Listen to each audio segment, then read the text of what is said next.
Good afternoon, everyone.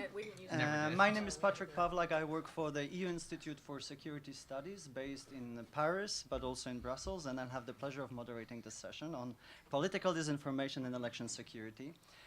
Before we get there, let me start with a few housekeeping announcements that I was asked to make. The first one is that this session is on the record, which means you can tweet. And the hashtag is ACCyber. It's not behind us, but it's on your program and on your name tag, so please check this out. And finally, please switch off your, or not switch off, put your mobile phones on silence. If we want you to tweet, we don't want you to switch them off. So keep those on, but on a silence mode, please. I'm very pleased to moderate this session, organized with the support and cooperation with the EU Cyber Direct project, which is the one funded by the European Union and focused on supporting the EU cyber diplomacy. This year, the EU faces elections that will have an impact on its own institutional structures and landscape, including the composition of the European Parliament, as you may know, but also who will be the commissioners sitting on Rompuy-Schuman and deciding about the European policies.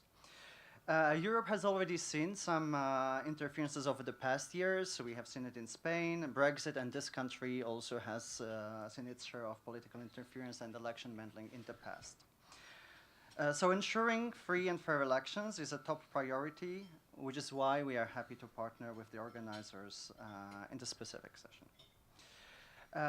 This is a real treat. We have 4 panelists, but all of them practitioners or long-term observers of the discussion about election security and potential interferences.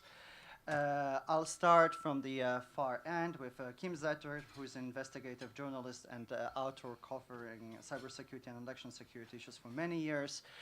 Then we have Matt Masterson, who works for the Department of Homeland Security as a senior cybersecurity advisor covering cybersecurity and election issues. Then we have Anna Nyqvist, who works as a director of a national Swedish election authority. And finally, right next to me, Elisa Past, who is the next generation leader at the McCain Institute, but also has a long career in the government overseeing the elections in Estonia. You have their detailed CVs in your conference package. I will not go into much details for the sake of time. And I think we'll start with the set of maybe opening statements or remarks that you might have. I would suggest we start maybe with Anna, who has been monitoring and is responsible for national coordination in Sweden to give us national perspectives, followed by Matt to get the US insights, and then we'll continue with international level. So Anna, the floor is yours. Thank you. And first of all, I would like to thank the Atlantic Council for inviting me here today. When I first received the question if I could join this conference, I thought it must have been a mistake. I am head of the Swedish Election Authority, and we are one of the most paper-based authorities in Sweden. Although the actual voting in Sweden is and will continue to be paper-based, we of course have many steps in the process where we are dependent on IT. So hopefully what I have to tell you about Sweden also can contribute in this cyber context. In Sweden, in the beginning of 2017, certain developments in the world, from attempts to undermine the credibility in elections in democratic countries to attacks on election infrastructure, necessitated strengthened security before, during, and after elections. We also understood that awareness of this development is a first and important step towards addressing these challenges. So what was it that needed and still needs to be protected? In Sweden, we identified 3 specific components in the election process. The first is the will and the ability to vote. We have seen attempts in various countries to disinform voters about the election process. As an election authority, we have a clear mandate to make sure that every voter knows how, where, and when to vote, and we are prepared to meet incorrect information. Secondly, the election process in itself has been under attack in some countries. We need to ensure access to and the protection of premises, materiel, technical support systems, and critical infrastructure. And lastly, we need to maintain public trust in the process and the election results, which is a key component in any democracy.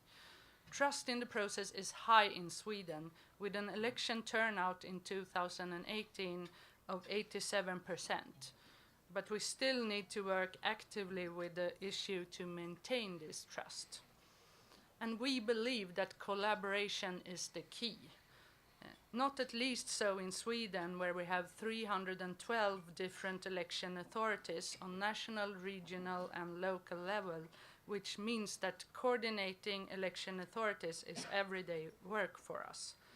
What was new during 2018 was increased need to coordinate with security agencies and a range of other agencies and actors. During 2018, we carried out national elections in Sweden. We have elections to the parliament, municipality, and county councils concurrently the same day.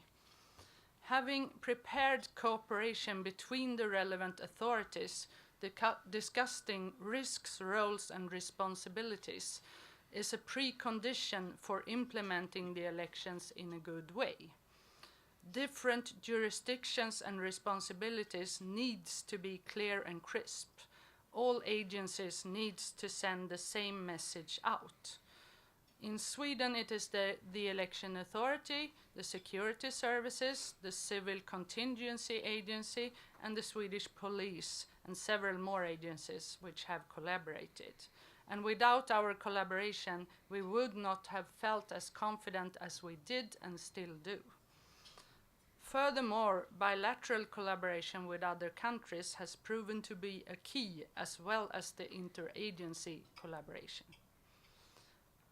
Our common conclusion was that the Swedish election process in itself is robust because it's manual, decentralized, and transparent. It is hard or impossible to affect the election results, but you can try to harm the trust in the system. Therefore, all actors need to work to maintain the trust in the system. And this is best done by a systematic effort to reduce vulnerabilities and increase capacity. The focus on foreign powers has made Sweden much better prepared now than 2 years ago. We have educated the media via seminars and training sessions. We have educated election authorities, we have built national network with other authorities, and not at least, we have cooperated with the social media companies, and we have direct lines to both Facebook and Google. Preparations have produced good results, but we need to continue the work. The preparation and the focus on risks and vulnerabilities also helps us in developing our election system. There are vulnerabilities that we have had forever that we now are working actively to decrease. All the authorities involved have become jointly aware of each other's assignments and dependencies in the electoral process. It is about producing electoral rolls and voting cards, distributing them, how computers are used to add citizens to the voting lists in the polling stations, and how the election results are presented on our website at the election night. By being aware of the process, we identify dependencies that may apply to electricity, postal distribution, trains, road networks, and so on. And that is why we are better prepared now than ever. Collaboration is the key. Thank you.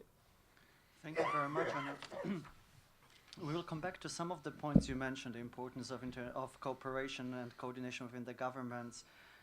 You sound quite confident about how effective it is, and I wonder if the panel will also agree with one of the statements that you have made, that it's hard or impossible to interfere within your national election processes. I think there might be some discussion there. But Matt, over to you to share U.S. experiences. Thank you, and thank you to the Atlantic Council and all of you for being here. I'll share a quick anecdote in that when I started in this business in 2006 at the Election Assistance Commission working on voting system standards, it was hard to get 10 people in a room that cared about election security. I would say Kim was one of them then. And so to see robust engagement, robust participation, and hard questions being asked of all of us is encouraging because it's how we get better. And so I appreciate all of you being here. I appreciate this panel and engaging in this discussion.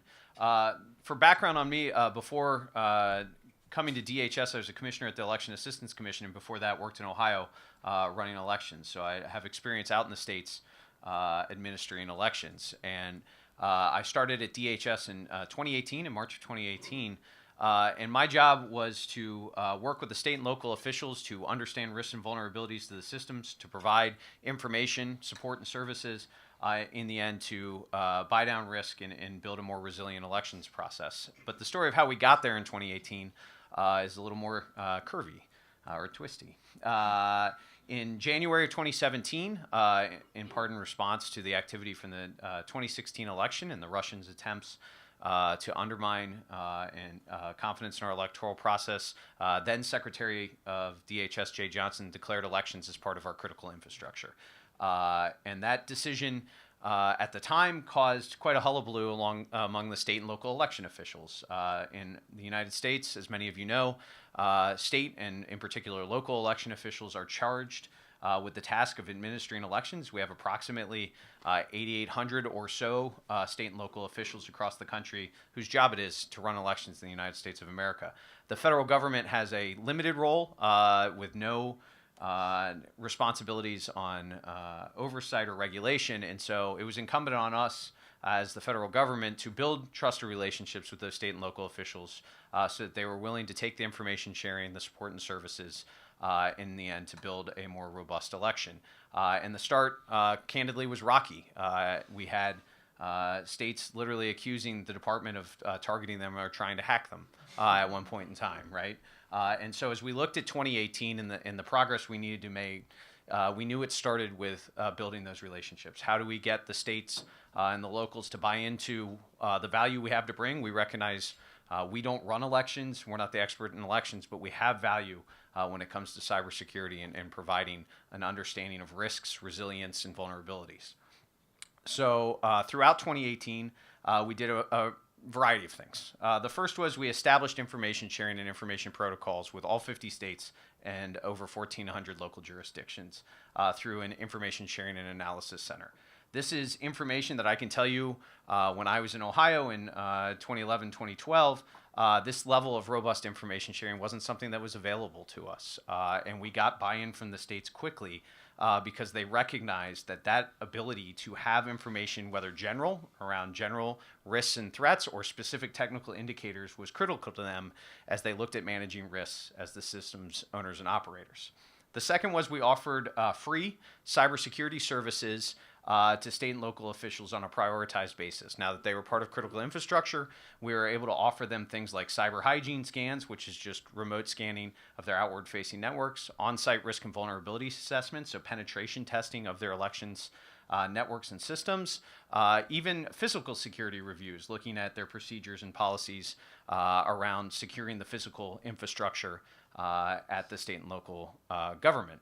And for us, the value in that was not just in providing that support and helping them manage risk, but it really gave us a much better understanding of the risks and challenges that state and local officials face. And one of the major challenges faced by state and local officials is one of resources. Not just money, but IT expertise, IT support to manage risk to the systems. And so we saw buy-in with the work we were doing, in part because they saw a need and they saw a value in a free service that was going to help them manage those risks to those systems.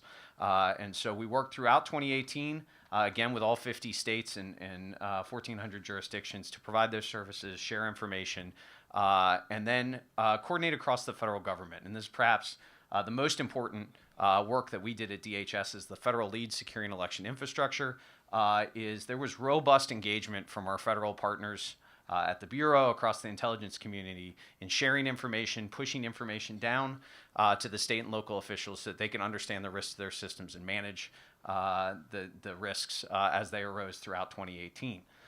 So we worked and deployed something called Albert sensors, which are intrusion detection sensors. And on Election Day of 2018, we had 47 states with Albert sensors deployed on their election infrastructure.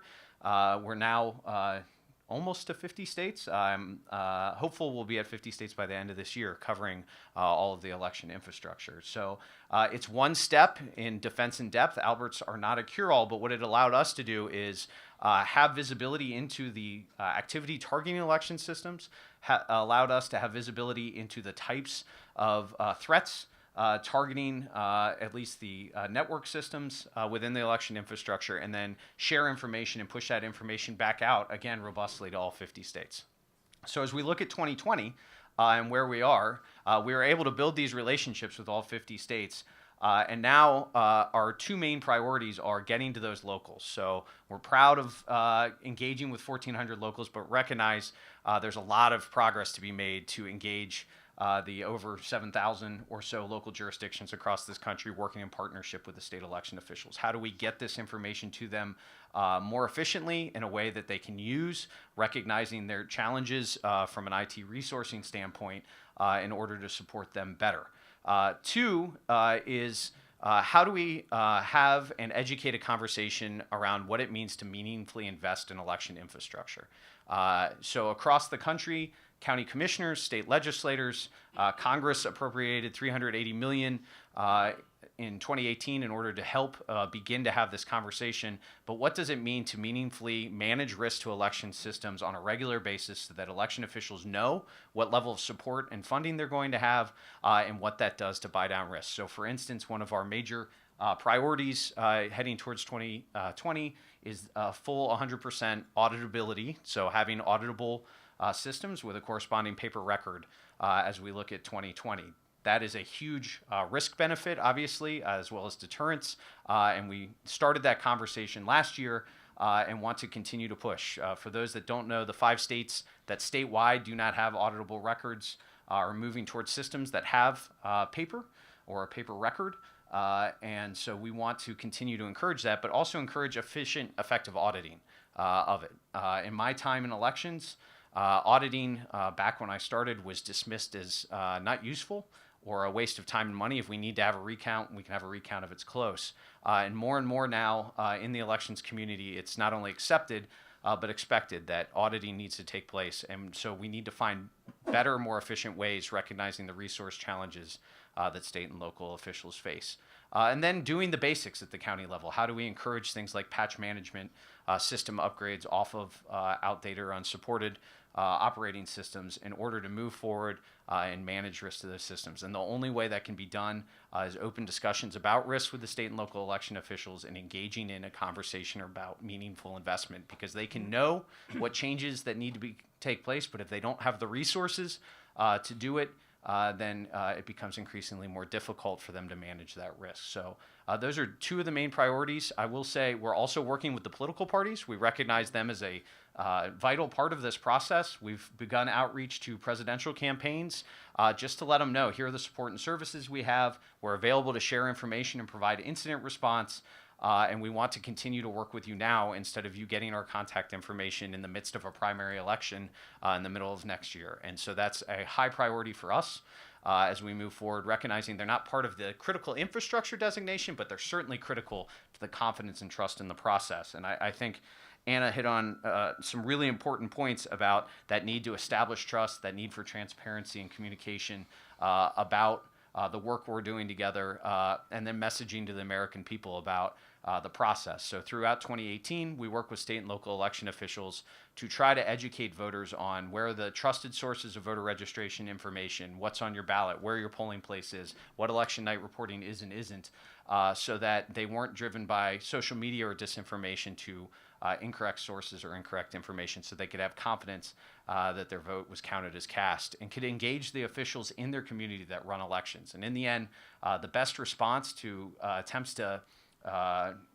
drive down confidence in our process is robust engagement from voters, participating in the process, being poll workers, asking questions, and talking to their state and local officials. So that's a huge point moving forward for us as well. So I'll leave it at that. And the progress made, obviously a lot of work to do.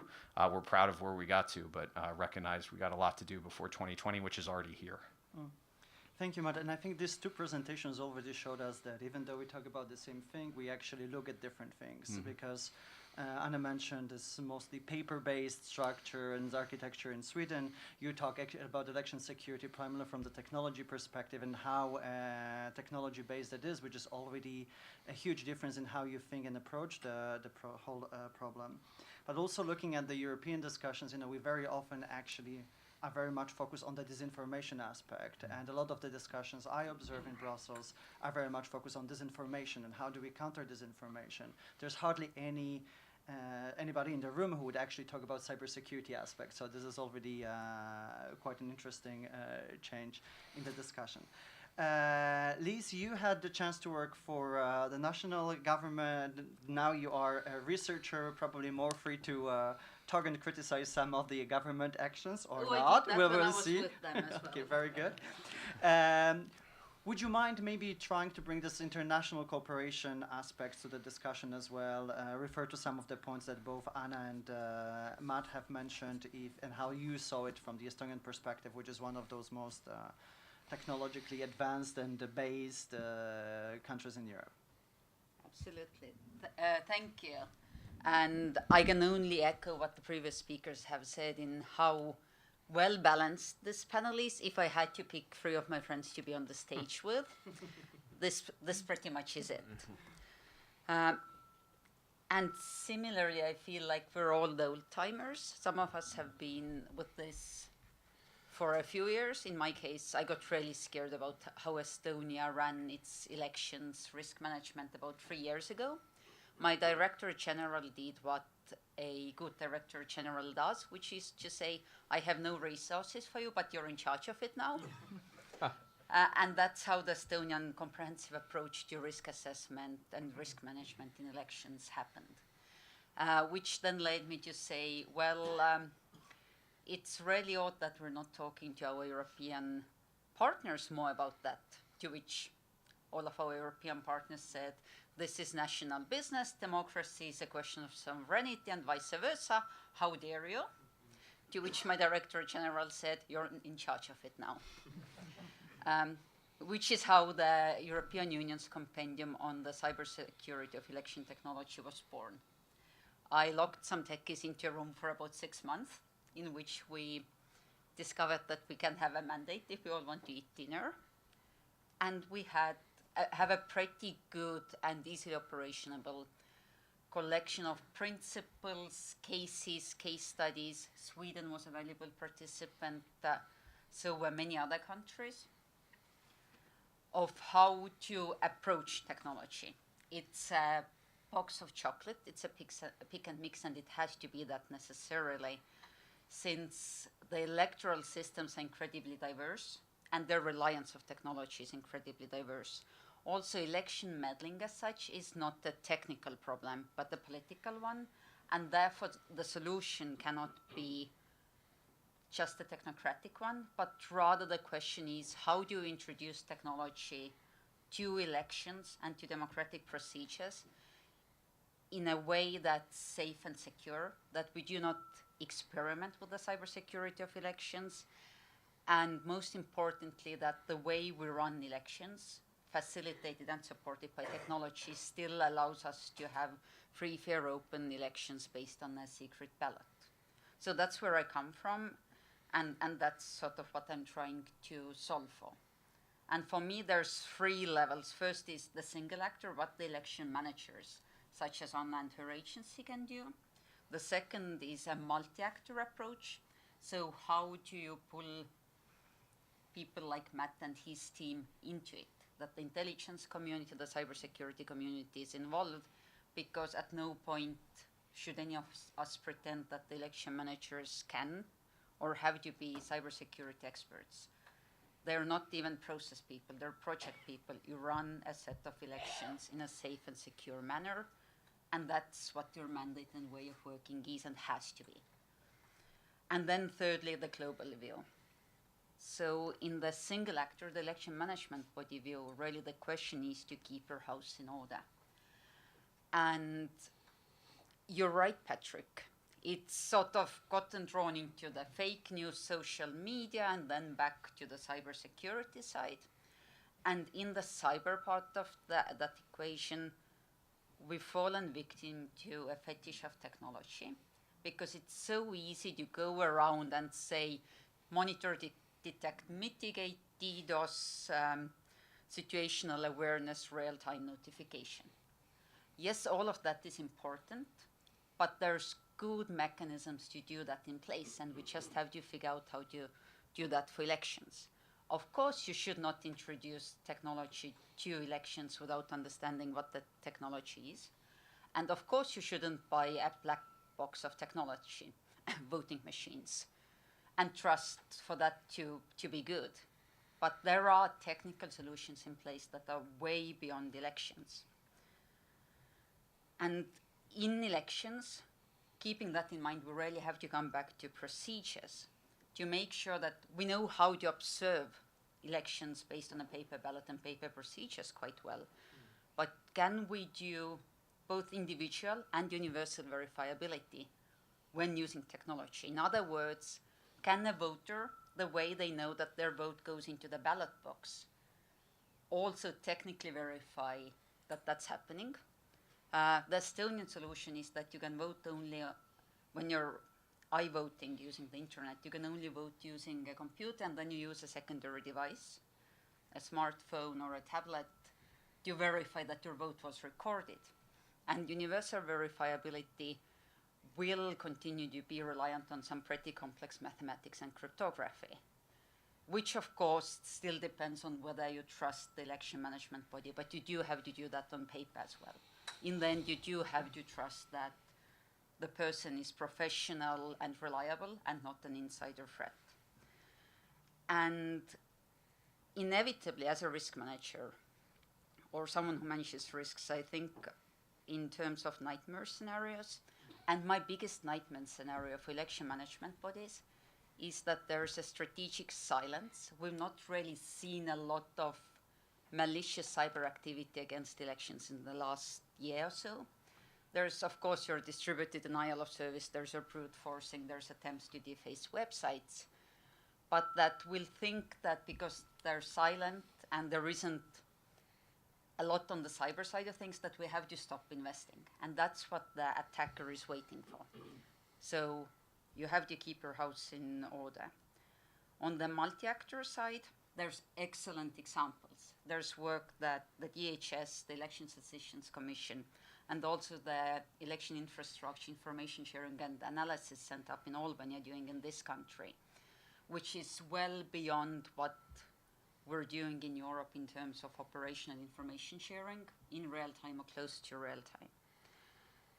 Where we're well beyond is working with parties and candidates. The election hacks that we know of, that when you think about them, all have targeted parties and candidates. The attacker is opportunistic, reactive, and out to delegitimize the democratic institutions and processes. The attacker isn't specifically looking to compromise any particular system, which means that you have to comprehensively look at the risks. There's the voting, the keeping your house in order. There's the other election technology, the displaying or tallying of results, the voter and candidate registration, and the corresponding databases. And that the government can do because they own or run most of the technology. But then you also have to look at the wider facilitating ecosystem. You have to bring in vendors.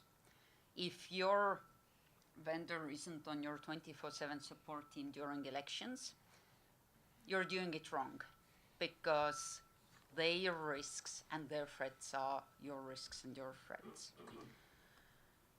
And then there's the wider information context. Again, this swing back and forth between the information and cyber piece of this equation. And in here, my nightmare scenario is that we're still working in silos, and there isn't enough practical hands-on cooperation between intelligence community, election managers, and others, including the vendors, including the parties and candidates, that there's that sort of protection of own silos. And thirdly, the global piece. And here again, our vendors and supply chain are fundamental. The biggest safeguard of elections, politically and in terms of how elections are organized, is that they're very decentralized in this country. There's the almost 10,000 election management bodies, which in itself is a very high number. That's the only way of not swearing. And similarly, there's the diversity of winner-takes-it-all type of electoral systems in the United Kingdom and Republic of Ireland. There's hyper-proportional systems such as the Estonian one, parts of Scandinavian. There's systems where you can vote against candidates such as Latvia. That ballot looks insane, by the way. But the point is, the risk is decentralized. The risk doesn't go beyond a single election organizer. Now, with the introduction of global technologies, you re-centralize the risk of elections outside of the control of the government. So you re-centralize elections, and this is something that Kim is the premier author on. If you've not read everything she's written in the last years on elections, that's what you're doing tonight. But there's 3 major voting technology kiosk providers in this country. And you decentralize it to 10,000 bodies and then you re-centralize it outside of government to 3 bodies. That's insane. So we have to be better at working with supply chain and having a better understanding of not buying black boxes.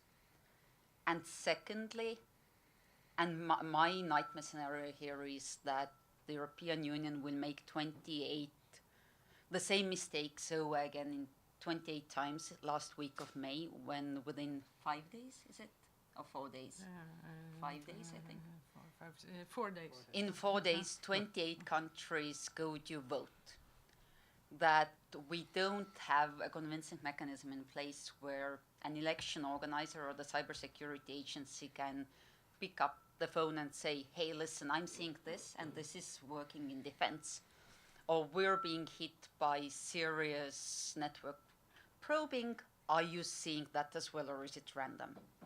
And if we don't do that, we'll fall into the same ditch 28 times over. We don't have that in place properly within the EU yet.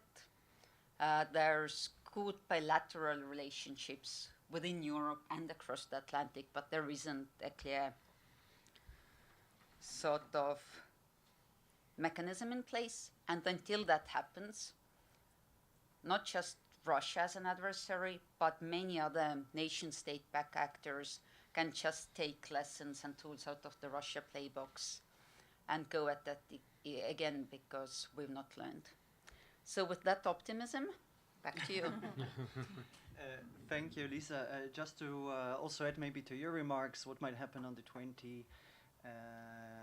in the mid-May when we have European elections, I think the European Union has recently adopted the Council conclusions that established a rapid alert system, and they also put in place this European election cooperation network. That platform so this went down because of brute forcing last week, so that's highly reliable. So that's just the policy process that has been put in place. We haven't seen it how it works yet, right? So I think the European elections, as you say, might be the real test for this new mechanism that have been put in place.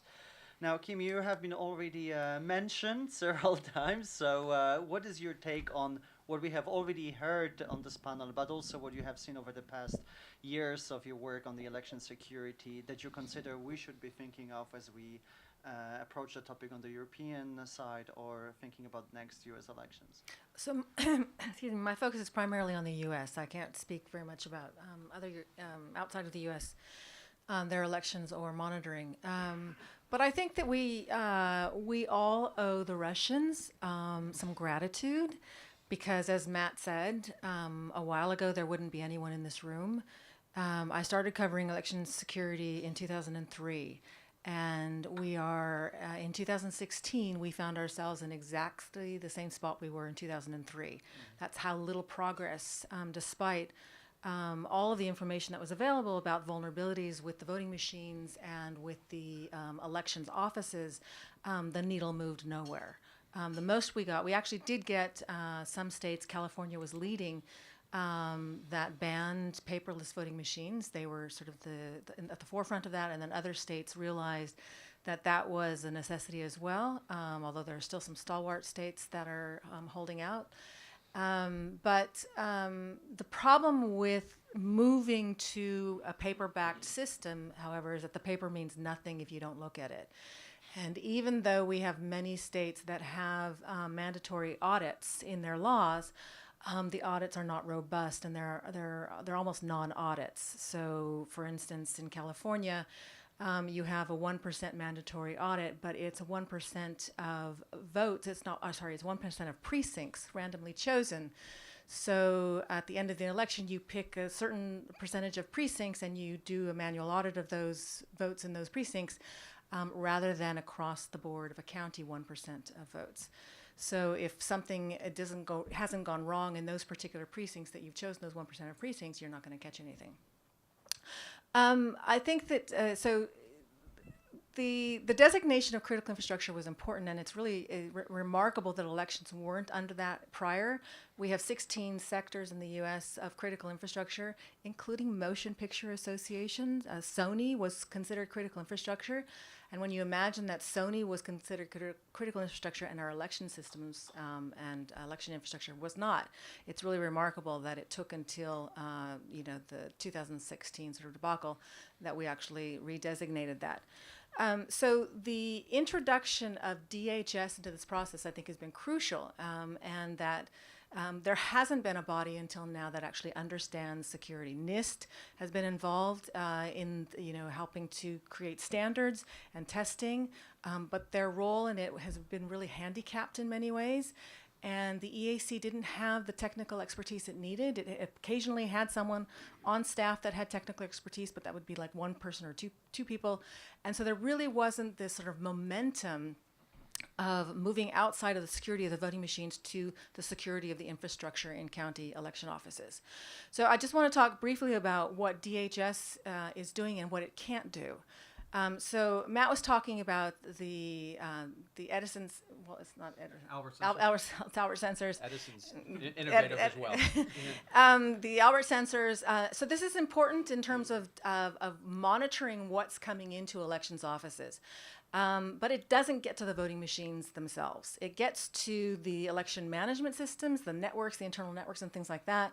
And sometimes those systems are used to program the voting machines, so it's not that it's unimportant. It is important to get at those centralized systems, but if we're talking about the voting machines themselves, DHS is hands-off so far on the voting machines in a robust way. So when we had the post discussions around 2016, everyone, election officials, DHS, federal government, everyone was saying that no one had altered votes, right? We all heard that yeah, there was some influence, there was some attempts to get into systems, but that no votes had ever been altered.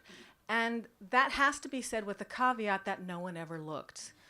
We don't do forensic examinations of voting systems. We don't do forensic examinations. We haven't done forensic examinations of county networks, election infrastructure networks. So no one really knows what happened in 2016. No one really knows what has happened since 2003. 2 decades of elections being used with these insecure machines. There's been no monitoring at all, no attention focused on that at all. And when we do have situations where there are let's say questionable events that happen in elections, there's no follow-up, right? We all, in this country, we want to move on after elections. We get tired of the lengthy campaign process, right? And when the election happens, we all want to just move on. And when candidates or when other people try to draw attention to anomalies that have happened in elections, they're called sore losers, or it's political. And we don't have any kind of sort of independent system set up that forces us actually to evaluate things that go wrong in elections. So we can do all of this other activity of monitoring, of securing systems, of using a checkbox, of making sure that everything is not connected to the internet and all that. But if we don't have any kind of will post-election to actually examine things and look into things, then all of that other stuff doesn't really matter. And I just want to point out also that everything that DHS does now is from the present going forward, right? No one knows what's already in those systems. 2 decades that those systems have been open, not just to the Russians, but to rogue insiders, to other nation-state actors, to criminal hackers, whatever. Those systems have been wide open, and we don't know what's already sitting on those systems and has been sitting on those systems for decades, and no one is looking. So I just want to, I think that's the wrap-up that I wanted to get at. We can go after some individual points beyond that, but I think I'll leave it there. Thanks. Okay, great. Thank you very much, Kim. So we would like to make this session as interactive as possible, so we'll open very shortly for questions and answers. If I could see who in the room is already interested, has any questions, so that I know how much. Okay, there are 2 gentlemen. Okay, well, yeah. Okay, why don't we move right away, and then we can go back to some of the questions and points that you have already made. So why don't we start with you? And please introduce yourself so that we know who is on the other side. Thank you. Hi, Joe Marks from the Washington Post. Matt, you mentioned that you had been reaching out to the campaigns. Can you talk a little bit more about that? And when DHS reached out to the states in 2016, there was a long growing process. Have you experienced that with the campaigns, or is it better? And then last thing, the DNC and Kirsten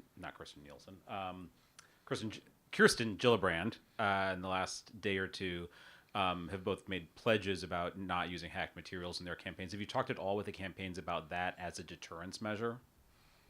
Let me take maybe one more question, and then we'll go to the gentleman over there. Does that mean I get to choose which? No, you'll have to. Well, if both are for you, you'll have to answer both.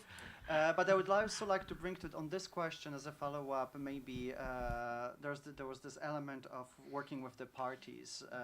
If Lisa and Anna, you could bring the European dimension, because what really worries me in the European context is exactly that European parties are not part of that conversation, and it's this human element that's really the weakest link for the moment. But there was a gentleman over there who had a question, please, at the same table. Hi, my name is Les Chasen. Just a citizen. And my question is a little bit different. And it's not about voting systems. A lot of our focus seems to be on voting systems. But a lot of our problem with disinformation seems to be coming from the fact that we have no knowledge of who's sending the message. It's unauthenticated. It's completely anonymous. And in this country, at least in the U.S., we want to maintain the anonymity of voters, absolutely. But if there was a way, and I think there is, of allowing voters to at least be able to prove that they are legitimate citizens, legitimate voters, but also maintain their anonymity. That way, representatives and candidates and anybody following the discourse knows that this is coming from a legitimate source, and it can be better trusted. I guess just like some thoughts on that concept. That's it. Thank you. Is it targeted to any specific speaker or all of the panelists? Whoever wants to pick it up. Anybody. I'm obviously more familiar with the U.S. system, so from the U.S. representatives are definitely not there. Perfect, thank you. Matt, why don't we start with you and then... Yep. So I'll start with the first question. Generally, we found, throughout 2016, we worked with RNC and DNC campaign committees to build relationships, to make sure they knew we were there for services, information sharing. They were really good partners. In fact, on election day, they were in the room with us in the operations center sharing information. No, 2018, sorry. What did I say? Oh, sorry, 2018. I wasn't at DHS in 2016. I was at DAC. Thank you. So in 2018, our natural jumping off point was starting with them to help us make introductions and reach out to the campaigns. And they have been really good about facilitating that and saying, look, we worked with them throughout 2018, and so we have found them to be open, one, to just the introductions and getting on the call, which is a really important starting point, and then interested in information sharing, taking advantage of services. They're just getting up and running, many of them, and so we've distributed our campaign checklists, the FBI's Protected Voices information, the Belfer Center campaign security information to get them started, and then we'll continue to do follow-up as we go, working with our partners at the FBI, but we haven't had anyone decline to have a call with us or not be excited about the resources we're offering or the support or services. And so I'm optimistic as we move forward. Look, they, I think, realize the risk and vulnerability that's there and their need to secure their systems. We haven't had any conversations that suggest people aren't taking this seriously and see the real risk that lies there. So I think we'll build off that momentum and continue to have those conversations as we build towards the primaries and then throughout 2020. So that is not, our focus was on the infrastructure, securing the infrastructure. There wasn't a conversation we had. Okay. Anybody else wants to pick up the two questions that were raised? Okay. I'm a little confused about the second question because you started off talking about disinformation and how we don't know the identity of the people engaging in disinformation, and then you talked about anonymity of voters. We don't have anonymity of voters now. We have anonymity of votes and ballots. So you need the privacy of the ballot, but voters do identify themselves when they come to the polls. You're either registered or you're not, and so you have that eligibility. We don't want to marry the voter to the votes ever, so I'm not really sure what. My focus was on long before you actually get to the actual vote. Mm-hmm. The discourse that's going on. I'm a citizen and I'm trying to convey digitally an opinion. But you don't know that I'm a legitimate person. I could be from Russia. I could be a bot. Mm-hmm. My discourse to my candidates is unauthentic. He doesn't know that I'm real. And so how could the disinformation part of the problem be improved if he knew my candidates or my representatives knew I was a legitimate constituent? So, I mean, if the disinformation is being done on social media, then you're talking about getting rid of anonymity for social media. Mm-hmm. Is that what you're suggesting? I'm suggesting it could be done while preserving anonymity. Okay. Would that improve the disinformation problem? Well, first of all, I don't know what the mechanism would be for doing that, for proving someone's identity, but also maintaining anonymity. And that's probably a deeper discussion to have somewhere else. But just assume it could be done. I don't know that I want to get into that theoretical realm. I mean, I have opinions about the focus that we're doing on disinformation and social media, but we can get into that separately. So I don't know if anyone else wants to pick up that. Yeah, and Lisa, do you want to go back to the political parties bit? And when we look at what's happening in the wilderness on the anonymity piece, definitely the biggest issue we've seen in the last maybe 3 years is that the citizen has the right to know who's whispering in their ear, pretending to be a political player or other citizen. And really, I've not seen a lot of issues with fake citizens trying to troll representatives. But going back to the parties, and that I think, Joseph, is a fundamental question. There's two pieces. One of them is the education of the parties and candidates. If you think about it, they're NGOs, they're not information security specialists. A lot of them are not even political professionals, but volunteers do it in their evening and weekend time, which means that their IT and information security is esoteric at best, and you're ahead if none of your people who receive your campaign newsletter use a .ru email address. That's the reality, and that has to be a planning assumption. And in that, the UK has done it, the French have done it. It's basic hygiene education for parties and candidates. It's really two-factor authentication, secure email, upgrading your content management systems if you run a blog or a website. And that takes care of easily 95% of the issue. The Norwegians have an ingenious argument they use to achieve buy-in, which is to say, listen, if you don't do this, you can't talk policy. You'll have to either talk about your poor information security or embarrassingly leaked documents.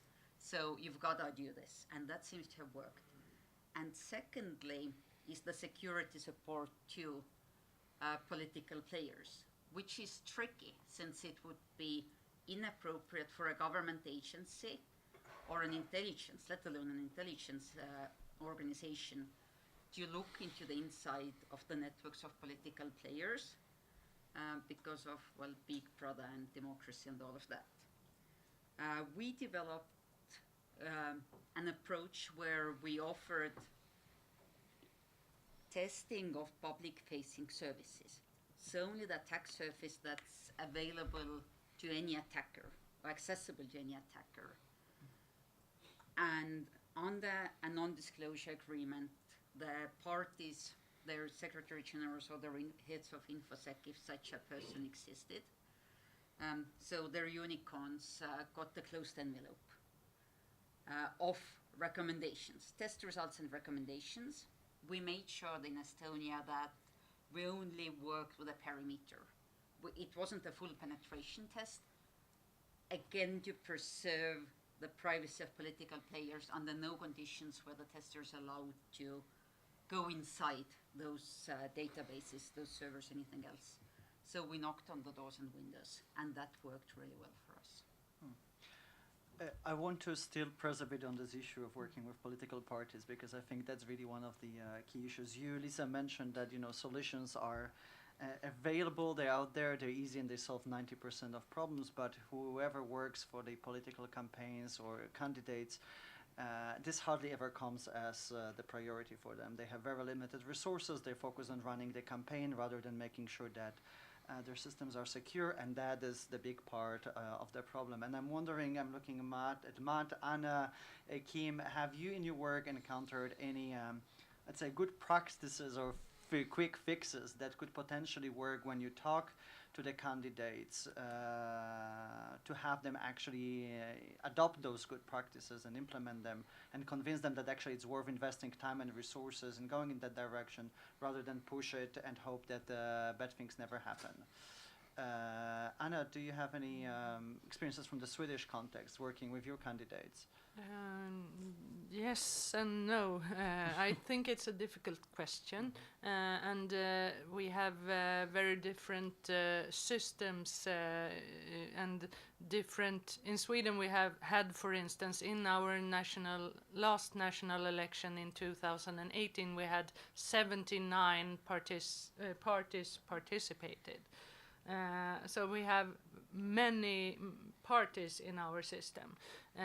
Of the 79 participated parties, there are only 8 who are represented in the parliament. So when we work with parties, which we have done, and it's in Sweden, it's the intelligence office who are responsible for that, and as they are in our national election network, we have handled it in that network, but it still is difficult because many of the very small parties who they don't get many votes, but there can be a problem. We don't reach every party, and that's a problem. Okay, Matt, any? No, go ahead. Just a couple things. I mean, one is we, in putting together, for instance, the checklist, we worked with the DNC and RNC on our campaign security check.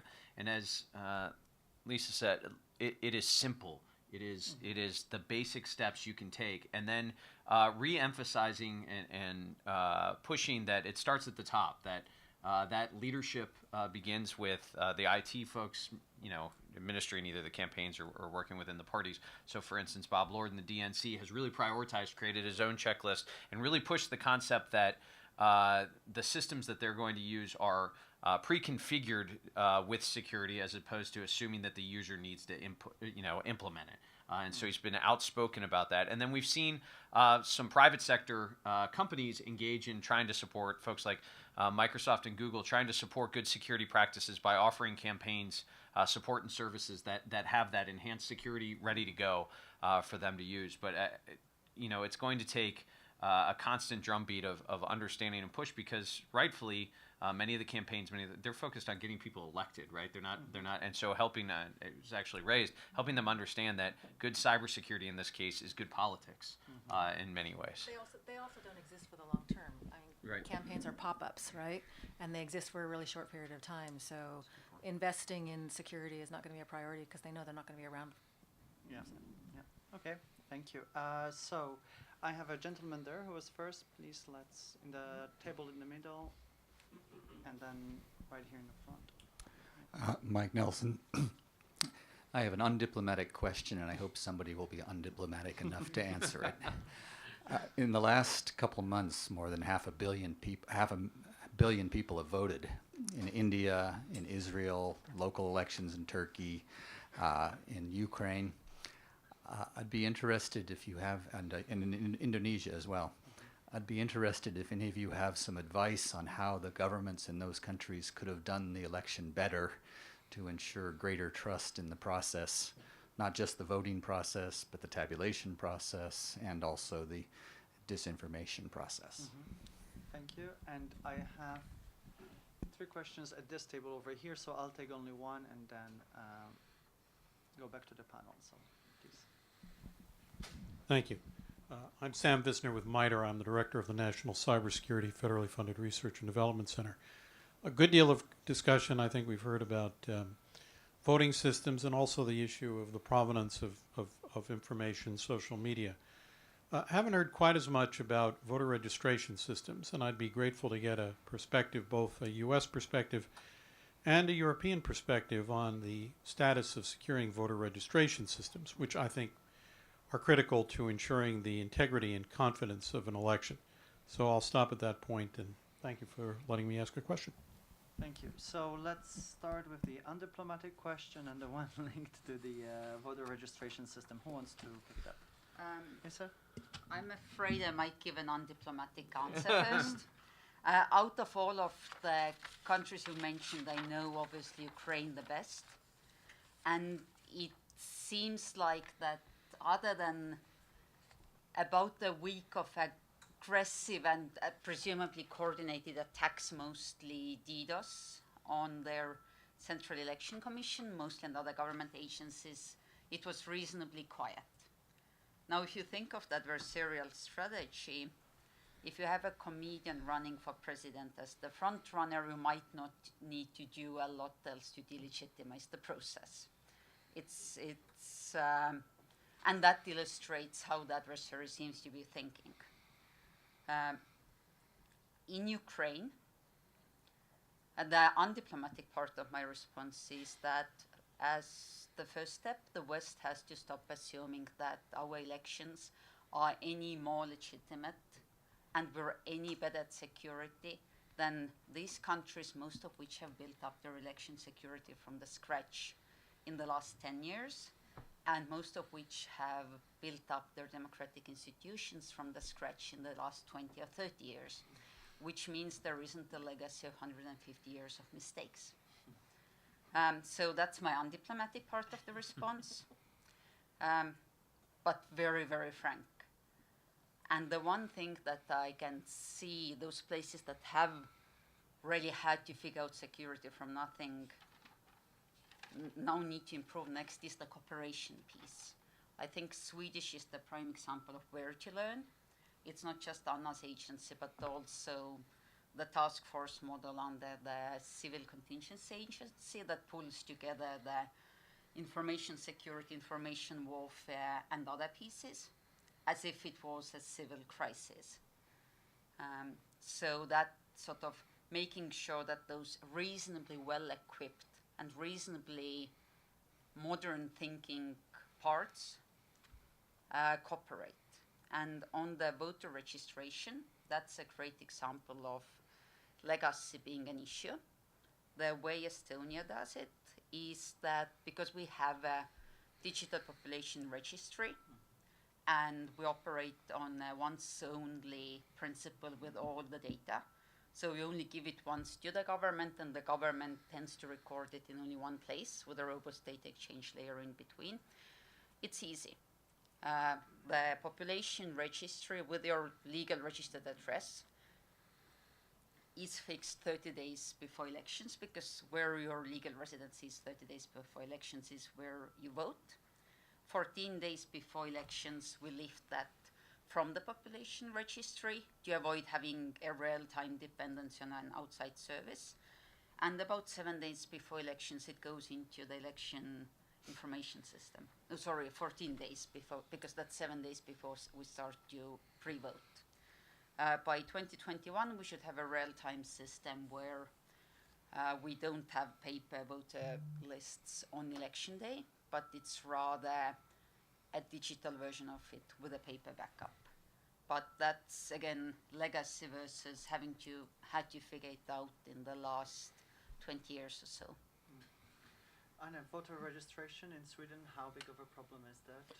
It's not a problem at all, because we have automatic registration of the electoral roll, so you don't have to register. Okay. Yeah. And if I can answer but as an election authority, I am diplomatic. But I would like to stress 3 things, though, as we already been into. And the first is awareness of the problems and the risks. And the second is cooperation, as I already mentioned several times. Cooperation between different, to carry out an election is a complex logistic chain consisting of many different things. And for 10 years ago in Sweden, we didn't cooperate as much as we do now. We didn't think about electricity during an election or delivery of the mails and the posts, and there are many parts of the election process which need to work together. And thirdly, as mentioned during the discussion, and which I think is important, is how we can get continuity in the election process. Because as Kim mentioned, when we have carried out an election, everyone would like to move on, and there is no interest anymore. More now than a couple of years ago, and that's good. But we would, in Sweden, we need to continue to build capacity and competence, and we cannot work with that only each 4th year or each 2nd year or whatever timeline we have in carrying out elections. So how can we build and work with elections to build continuity and capacity? I think that's a challenge for every country. Yeah, I appreciate the question. Voter registration databases, obviously, from our perspective, are a key point and a key risk environment, particularly since in many states things like online voter registration and voter lookup tools are available. And so the ability to either access data or at least bring about questions around voter registration data are a challenge, and we've seen that. And so as we've worked with state and local, the good news is securing databases and building resilient database practices is a known thing in IT, and a known there are known solutions, right? So we're not breaking new ground as we look at best practices around securing databases and building resilience around securing data. For us, it's all about obviously having a resilient process. So understanding if someone were to access and change data, what are the possible impacts? How can we detect it early? And so things like early voting actually serve as a really important kind of mechanism in that you're more likely to see earlier in the process if there is problem with voter registration data throughout the early voting process. For instance, instead of helping to mitigate perhaps the big surprise on election day. Also, the ability, so the Albert sensors I mentioned before are deployed and monitoring traffic largely that's tied to the voter registration data and the voter registration databases in most states. That's where they chose to deploy it. And so we at least have enhanced monitoring and understanding within the election infrastructure. In addition, many states have invested and worked on having audit and logging capabilities enhanced so that they can detect and kind of see anomalies or patterns. Now, that's not perfect, but it's an important upgrade. If you look at how some states have chosen to spend the EAC money or are choosing moving forward to spend the EAC money, a lot of focus on upgrading voter registration databases. One of the sort of less told or undertold stories, I guess, is that the voter registration databases in many states are as old as the voting systems that were purchased back in between 2003 and 2006. And so many states have now are or have invested in upgrading those systems, improving the overall security of them. And then simple steps like taking backups, having an incident response plan, practicing it, and using those backups to make sure that they work, right? And so having that checklist in place, exercising those capabilities to make sure that you're ready. And then building awareness amongst the public. And this is something we worked with secretaries of state, state election directors last year.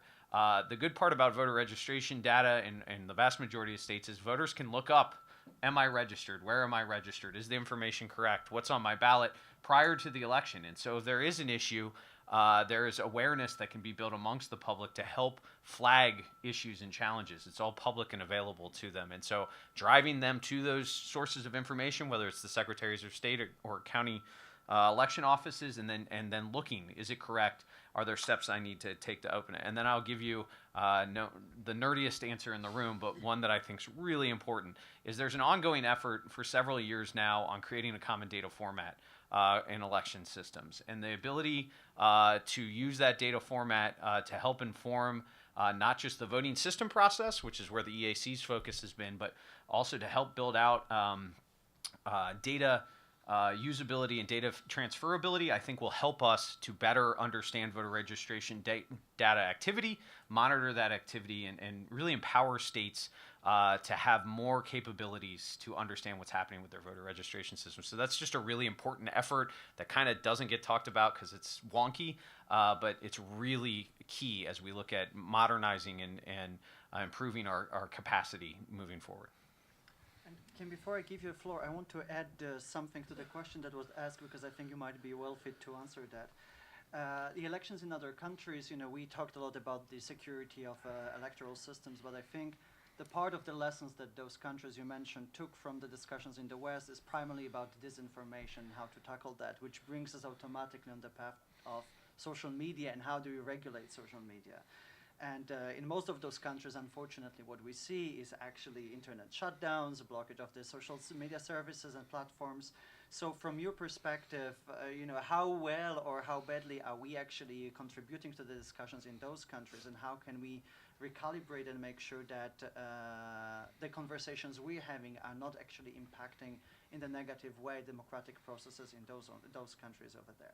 So just an add-on to the question. So I do want to add something to the voter registration issue because the stuff that Matt's talking about is great in terms of the monitoring and having a common data, but also knowing. So it's interesting that you talked about the early voting as sort of being the initial, can be a red flag if problems come up like that. But we don't have any mechanism for deciding what we do when we actually see these red flags, right? In some cases, it's going to require new laws, new election laws in states. So when you see anomalies coming up in voter registration, so you can, let's say, investigate an individual voter, right? An individual voter says, I am registered, and see, here's the proof that I'm registered, and you can go in and correct that, right, at the moment, and then you see repeated voters saying this, you're telling me I'm not registered, but I am registered, I voted in the last election, and so you can address those things on an individual basis, but what is the mechanism? We don't have a mechanism actually in place for actually taking that data that's coming in, actually seeing the pattern of voters saying there's a problem with my registration, and then what's the resolution of that. And especially when you're in a rush period, early voting the periods don't last that long. And the period of time that election officials have to do canvassing post-election and certify the results is very narrow. In many cases, it's something like 2 weeks. So we've really put election officials at this disadvantage because we've, over the years, piled more and more responsibility onto them. And now with all of the security stuff, we're tripling that stuff that they need to be paying attention to. But we haven't changed election laws, and we haven't given them guidance on, okay, what do you do now if you do spot a problem? Other than calling DHS and saying, hey, we're seeing something funny here, what do you do legally with regard to the election? And what do you do if you spot it in early voting? What does that mean for the rest of the voting period and election day? Do you halt an election day? And we don't have those answers because we haven't been in those situations yet. But we really actually need to establish that now. A very well made point that election laws across our country are outdated and haven't been updated to support many of the things that Kim describes, which I think is exactly right. From a practitioner's procedural standpoint, we've seen, for instance, in Los Angeles County, when there are issues with voter registration, the ability to at least communicate, have plans in place to distribute provisional ballots. It's not pretty, but every state is required to offer provisional ballots to voters that show up and believe they should be on the rolls. And so there's at least that resilience there. But I think Kim's point is really well made, that we haven't adjusted laws and other steps to help address some of these challenges. And so the election officials have done what they usually do, which is create contingency plan after contingency plan to be able to prepare and try to address these in the absence of updated or clear guidance from a law. Thank you. So I have 3 more questions. Gentleman here who's been very patient. Then there's another one. Thank you very much. The very enjoyable panel. Paul Joyle, NSI. I want to follow up on what Kim pointed out about the election machine itself. A few years ago, when I was at Black Hat, a number of machines were hacked into in very short order. But one of the most troubling elements of the exercise was to find out that there was no memory contained on the machines themselves to conduct an adequate forensic analysis as to how the machine was hacked into. So that goes to my point I'd like to ask Matthew about. Now that we have this as a critical infrastructure, it seems to me that the requirement now is to create standards for machines, that they have to meet certain standards of efficacy that include not only the encryption process, but the ability to have the machine interrogated forensically to determine, when you do conduct an audit, what happened on that machine. And then, of course, you have the whole certification of the chips and all the rest. Years ago, there was a big furor about Chinese chips from a plant on next to a PRC military base finding its way into one of the major voting machines that were being sold in America. So I have the question on the machine and coming up with critical standards for the employment. Not, I think it's a bridge too far to say everyone has to use a particular machine, but there has to be standards for machines.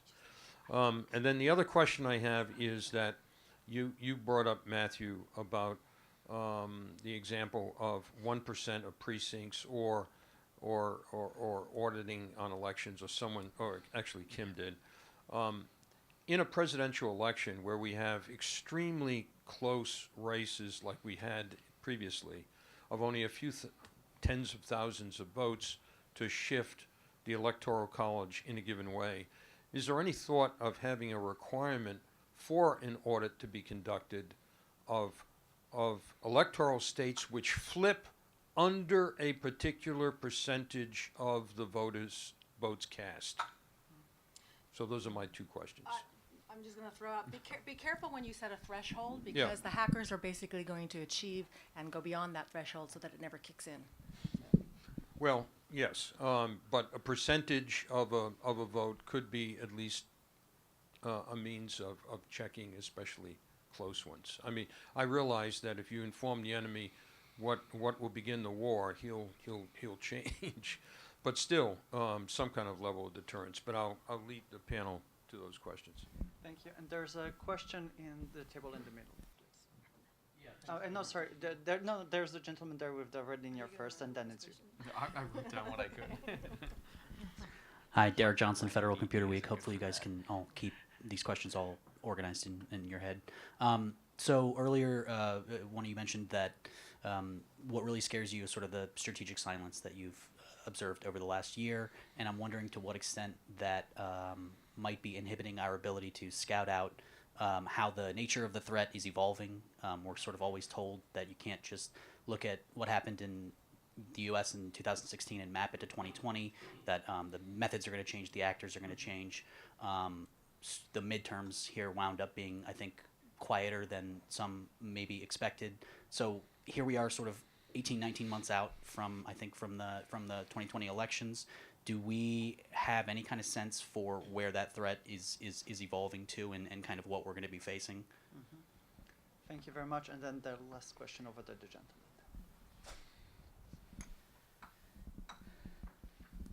Well, thanks very much. It's been a great discussion of election hacking and computer database hacking, but I just want to come back on the social media disinformation, which is the other major prong of the known Russian activities. Is there anybody here that knows who in the United States government has the lead on that,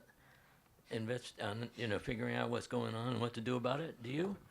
I don't personally have the lead. I know you don't, but who does? Yeah. Okay, perfect. So who wants to start? Matt, Kim, and later. Yeah, please go ahead. So I'll address some of your questions around the machine standards. Really excellent question. So a couple things. So the Election Assistance Commission tests and certifies voting machines to a set of requirements. And those requirements are publicly available. The test results are available.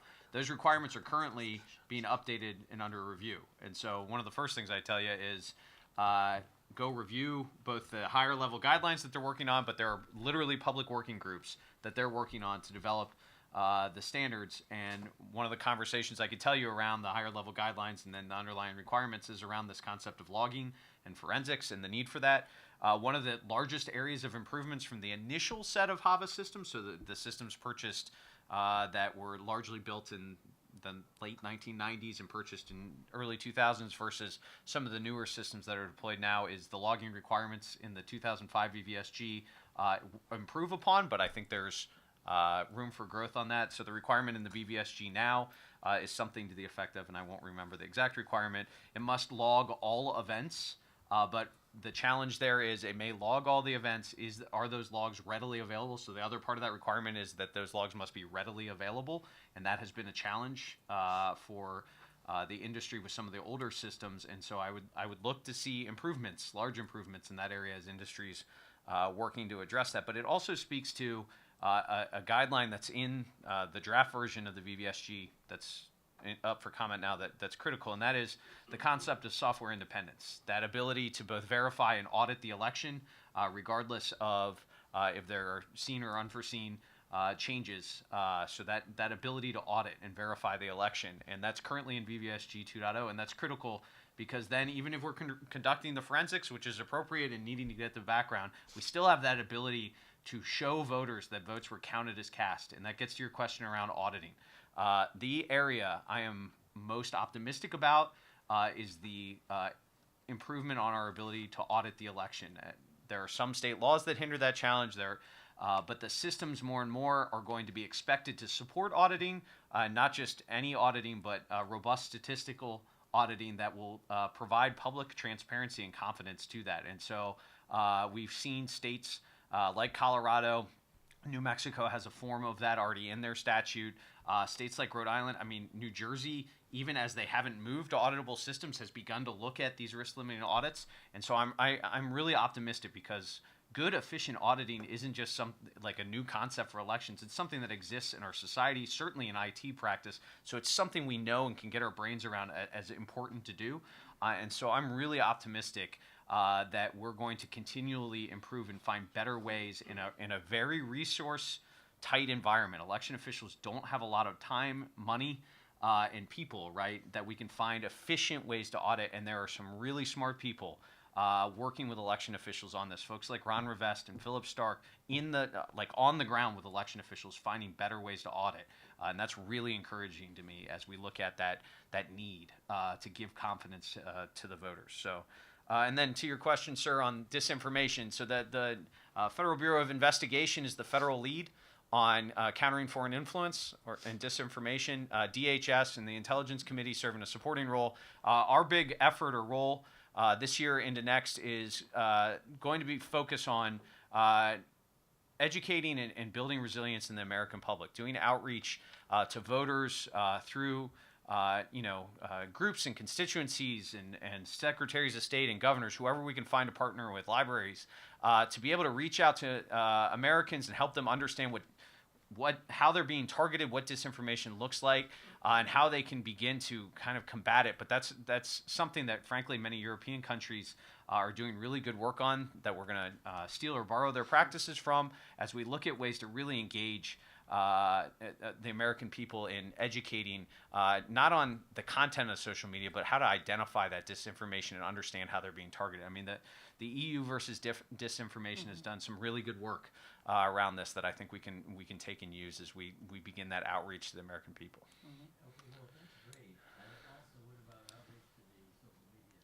Yeah, no, thank you for raising that. So throughout 2018, we worked with the larger social media companies to exchange information. They got on phone calls with state and local election officials to talk about what they were seeing on their platform, on how to share information. They were working with us in our operations center on Election Day in 2018, and so they have been really engaged partners with us, and I'm optimistic that will continue as we build towards 2020.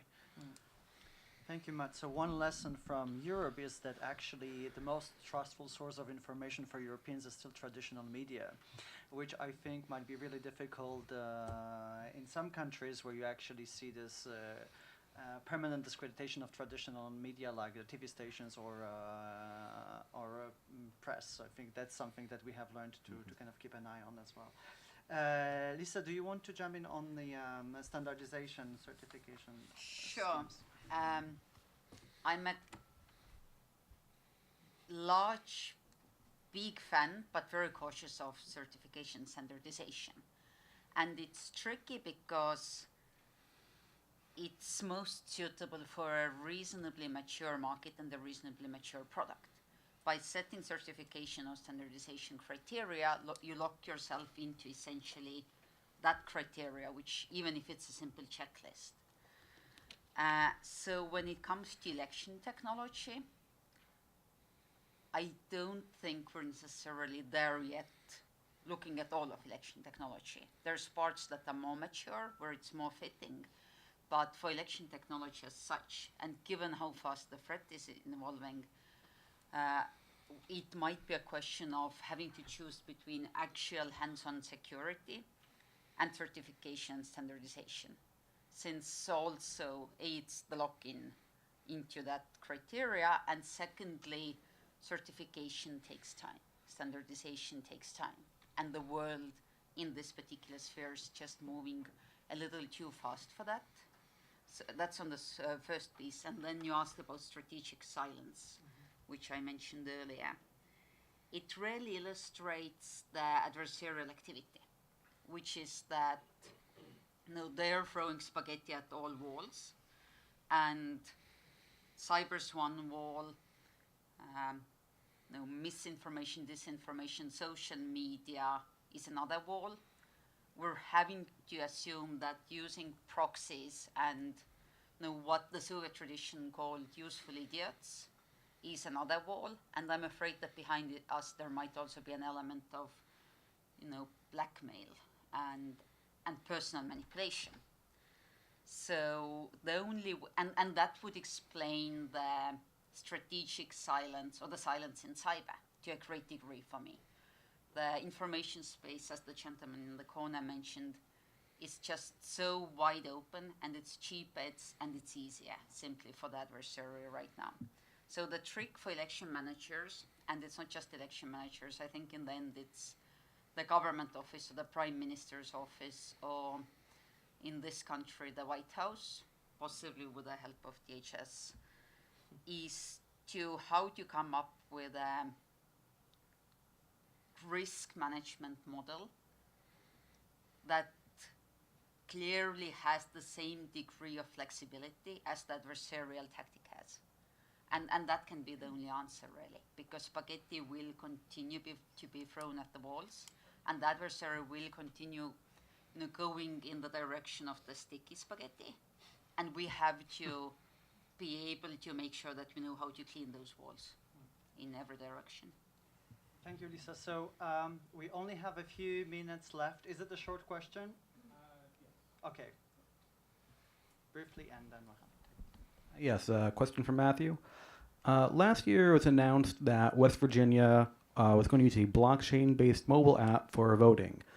Do you have any commentary on this, and are you aware of such technology being used in other jurisdictions? So one is, I'm sure Kim has some thoughts on this. Feel free. You want to go first? I won't be diplomatic. Yeah. Yes, I'm aware.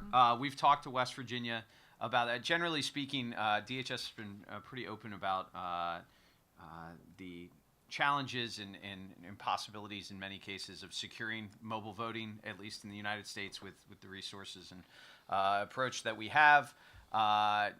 They piloted it in West Virginia. We've had conversations with West Virginia about some of the challenges and concerns. But let me also offer this as someone that has taken a call from a father, mother, brother of a deployed military voter that can't get their ballot. As an election official that's taken that call, and frankly, not just military, but just overseas citizen, it is one of the hardest challenges to figure out how to both get them the ballot and get it back. And I think what you see West Virginia trying to do in that case is solve that problem, or at least try to solve that problem, where it is incredibly difficult. And if you look at the numbers of particularly deployed military voters, it's the rate at which they struggle to return ballots on time is high. And so I think you see election offices trying to find innovative ways to do that. But the security around mobile voting, it is, the security community's been clear and I think unanimous that it's impossible to secure at this time.